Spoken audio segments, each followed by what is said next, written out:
ये है आज की आधुनिक अयोध्या। तो चलिए इसे गहराई से जानने की शुरुआत करते हैं। बस अड्डा।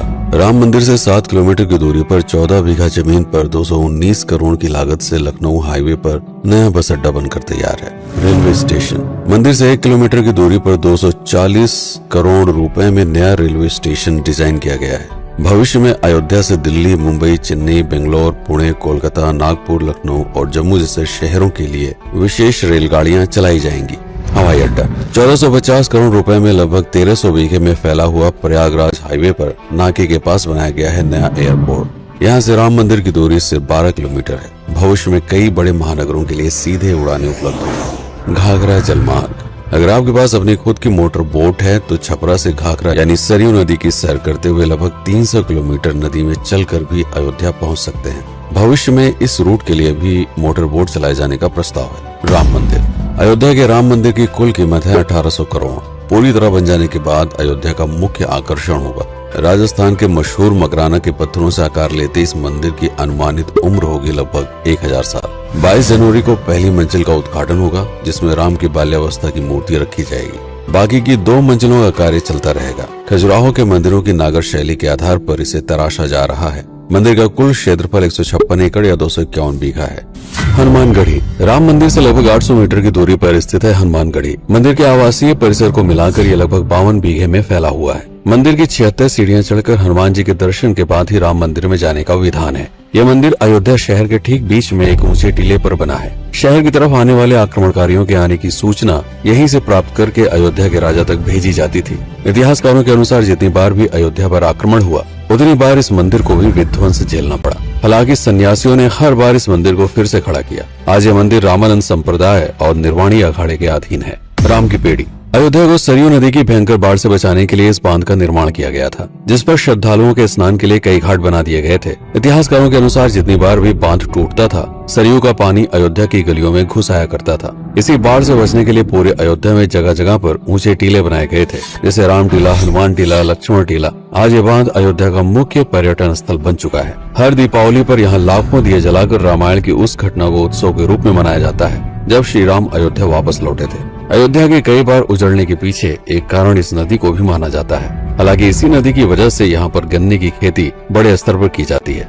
लता मंगेशकर चौराहा। नया घाट और बस स्टैंड के पास ही अयोध्या का मुख्य चौराहा 6.7 करोड़ रुपए में बनकर तैयार हुआ है। पद्मश्री से सम्मानित राम सुथार जी ने 2 माह के कठिन परिश्रम के बाद इस 40 फीट लंबी वीणा को आकार दिया। 14 टन की इस वीणा को लता जी के स्मृति चिन्ह के रूप में यहाँ पर लगाया गया है। इसीलिए इसका नाम नया घाट चौराहे से बदलकर लता मंगेशकर चौराहा कर दिया गया है। धर्मपथ। नया घाट से कुछ पहले सड़क के दोनों तरफ 30 फीट ऊंचे 40 सूर्य स्तंभ लगाए गए हैं, जिसे धर्मपथ का नाम दिया गया है, जो श्री राम के राजकुल सूर्यवंश का प्रतीक है।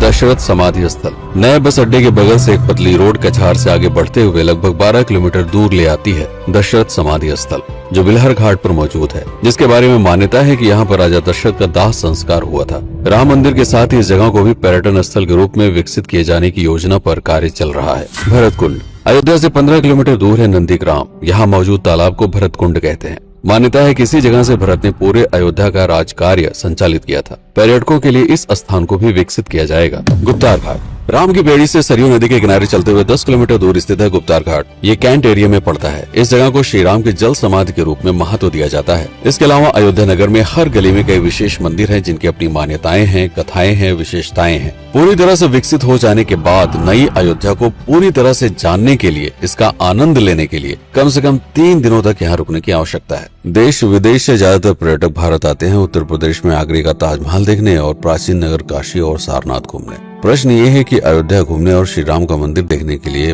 भला विदेशी क्यों आएंगे? और इसका कारण है भारत में लिखी गई राम कथा की सबसे पहली और प्राचीन पुस्तक रामायण। भारत में रामायण के अलावा कंबोडिया में रीमकेर, थाईलैंड में रामकियन जो कि वहाँ की राष्ट्रीय पुस्तक है, इंडोनेशिया में ककनिक, नेपाल में भानुभक्त रामायण जैसी पुस्तकों में वाल्मीकि की रामकथा से प्रेरणा लेकर इसे अपने अपने देश की संस्कृत के हिसाब से फिर से लिखा गया है। पात्रों के नाम, कुछ नई घटनाओं के अलावा मूल रामकथा सभी में एक जैसी है। इसके अलावा भारत में ही राम कथा को लेकर संस्कृत में 7 संस्करण, हिंदी में 3 संस्करण, गुजराती में 47, ओडिया में 14, तेलुगु में 5, कन्नड़ में 4 और अन्य भाषाओं में लगभग 17 संस्करण मौजूद है। इसके अलावा लिखे गए नाटक, कविताएं आदि को भी अगर मिला दिया जाए तो इस दुनिया में 300 से अधिक तरह से राम कथाएं बार बार लिखी गई हैं। इन सभी राम कथाओं पर कई विशेषज्ञों ने समय समय पर अध्ययन किया और अपने विचार दिए।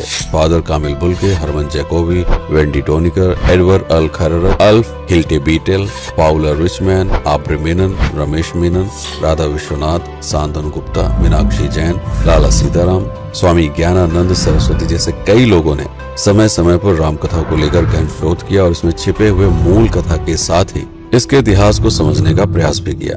राम कथा थी कौशल प्रदेश के द्वारा किष्किंधा और लंका पर विजय प्राप्त करने की पहली बार एक अखंड भारत के निर्माण की। रामायण महत्वपूर्ण इसलिए हो जाता है क्योंकि ये अखंड भारत युद्ध से अधिक व्यक्ति के आदर्शों, सूझबूझ, मित्रता जैसे गुणों से स्थापित हुआ। रामायण एक ऐसा डॉक्यूमेंट है जो ये समझाता है कि भारत पहली बार एक कैसे हुआ। इसलिए ये गाथा न तो कभी भुलाई जा सकती है और न ही कभी मिटाई जा सकती है। और आज की अयोध्या उसी अखंड भारत का एक प्रतीक है, अपनी संपन्नता के कारण जिसने समय समय पर बाहरी आक्रमणकारियों का भी सामना किया। अयोध्या की इसी संपन्नता ने यहाँ पर मुगलों को भी आकर्षित किया। महात्मा बुद्ध भी यहाँ पर रुके, सिखों के गुरु साहब भी आए और जैन धर्म के तीर्थंकर भी। सिर्फ आए ही नहीं बल्कि उनके अनुयायी यहीं पर बसते चले गए। अयोध्या कितनी बार बसी, कितनी बार उजड़ी, इसके बारे में बहुत अधिक प्रमाण उपलब्ध नहीं है। सूर्यवंश के पतन के साथ ही अयोध्या का भी पतन होता रहा। बीच में कई सौ सालों तक अयोध्या मानो विलुप्त सी हो गई। इसका कारण क्या था, इसका कोई प्रमाण नहीं है। अयोध्या को फिर से खोजकर उसे स्थापित करने में बार बार राजा विक्रमादित्य का नाम आता है, लेकिन विक्रमादित्य एक उपाधि है जिसे कई राजाओं को दिया गया था। तो ये कहना मुश्किल है कि किस कालखंड के कौन से राजा ने ये कार्य किया। कुछ विशेषज्ञों का मत है कि यह काम उज्जैन के राजा विक्रमादित्य ने किया होगा। नंदवंश, मौर्य वंश, शुंग वंश, गुप्त वंश आदि के साम्राज्य में भी अयोध्या का वर्णन प्राप्त होता है। सबसे बड़ा विध्वंस हुआ 1527 के आसपास बाबर के कार्यकाल में, जब राम मंदिर को ध्वस्त कर बाबरी मस्जिद स्थापित की गई।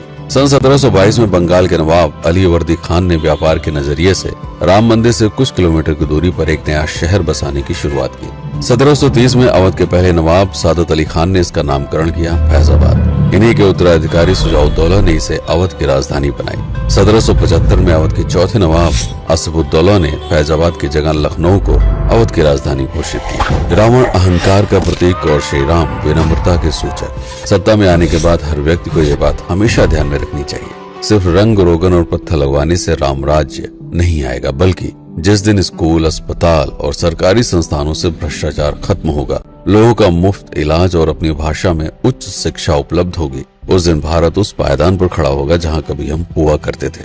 रामायण अहंकार पर विनम्रता की विजय है।